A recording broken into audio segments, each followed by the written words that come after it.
దేశంలో ద్రవ్యోల్బణం సెప్టెంబర్ నెలలో కనిష్ట స్థాయి నమోదు చేసుకుంది. కూరగాయలు, పప్పు ధాన్యాలు సహా ఆహార పదార్థాల ధరలు తగ్గడంతో రిటైల్ ద్రవ్యోల్బణం సెప్టెంబర్లో 1.54% దిగివచ్చింది.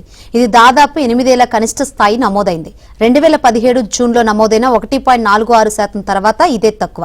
2025 ఆగస్టులో ద్రవ్యోల్బణం 2.07%గా ఉండగా 2024 సెప్టెంబర్లో సిపిఐ ద్రవ్యోల్బణం 5.49%గా నమోదైంది. 2025లో ఆర్బీఐ లక్ష్యమైన 2% దిగువకు రిటైల్ ద్రవ్యోల్బణం చేరడం ఇది రెండోసారి.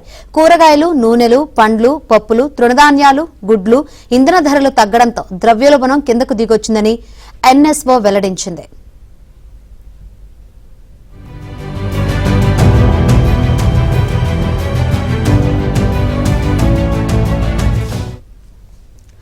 ఆహార ద్రవ్యోల్బణం ఆగస్టులో -0.64% నుంచి సెప్టెంబర్లో -2.28%కి చేరింది. గతేడాది సెప్టెంబర్లో ఇది 9.24%గా ఉంది. గ్రామీణ ప్రాంతాల్లో ద్రవ్యోల్బణ రేటు 1.07% కాగా పట్టణ ప్రాంతాల్లో 2.04% నమోదైంది.